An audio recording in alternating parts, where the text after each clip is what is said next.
All right, so let's talk about combat knife fighting, whatever that is, and let's talk about knife dueling. First, let's address, you're probably never going to get in a knife dueling condition. Like, that's not a probable reality for the most of us. But combat knife fighting as a sport allows us to be able to audit and test our capabilities as far as distance and proximity management, our timing, precision, and accuracy. It audits our ability to be able to execute on the tactics and strategies that we can intellectualize all day long in pretty little flow drills, consensual pattern choreographed flow drills and air drills. So knife dueling is absolutely an essential tool to be able to develop combat attributes that may not necessarily reflect with direct transferability what is probably going to happen in the real world. So with that said, what do you guys think about this posture, structure, and behavior when it comes to, quote, knife fighting? Right here, right? Relaxed, knife to the side, low, right foot slightly in the lead, like this.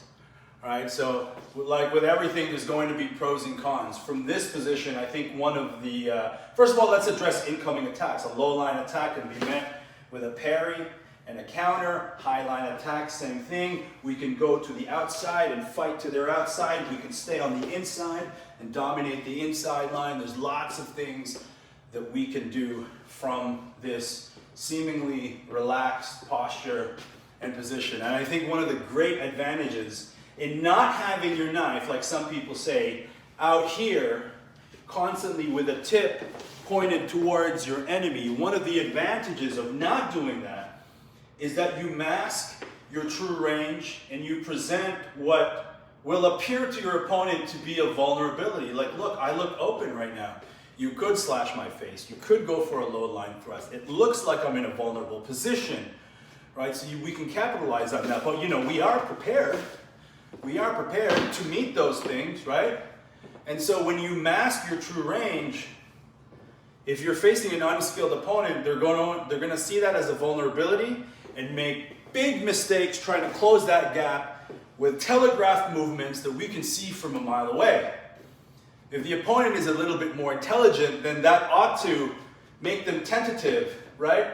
About what my true intention is going to be, like what my true range is. I could be relaxed right here and then close a distance, and before you know it, I'm in your face. I could be crashing in as you're crashing in and getting an angle. So if appeals to authority is your thing, as in a lot of folks who do, you know, knife work, well, you might have heard of somebody named Antonio Tatang Illustrissimo, and this is exactly the posture that he adopts when it comes to knife dueling. Very upright, more or less squared, with the right foot just slightly ahead, and the knife in this low line position with a tip sort of somewhere in limbo. Like, technically it is pointing in the direction of the opponent, like it's not lazy down like this, but I mean that's a very short distance, and we can actually be playing without motion as we adopt this strategy. And you can see in the video that I'm about to show you that he's able to address with a parry and a movement to the outside line and a counterattack, right? He's able to stay on the inside and dominate the inside.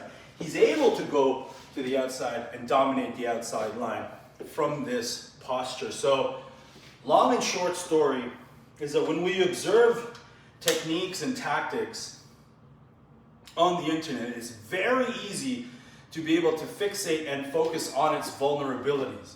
But you get good at what you practice, and you get really good at what you pressure test.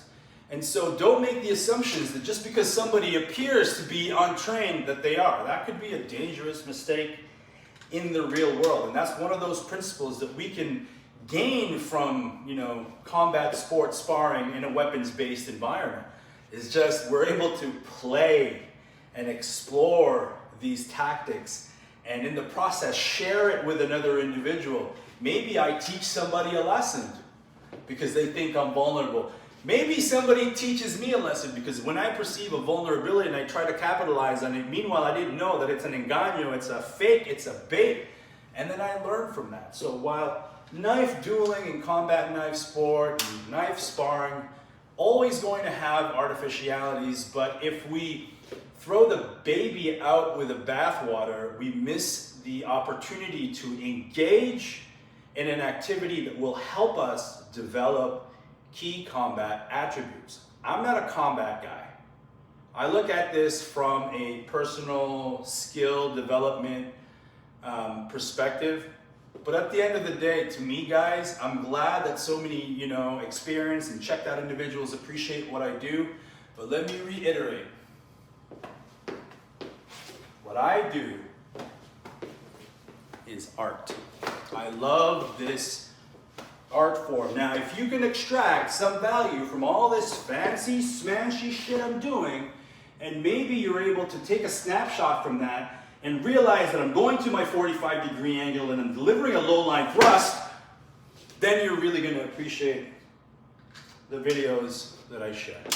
Thank you for your time. Shout out Sog Pillar. Super dope knife. Super dope knife. Really nice.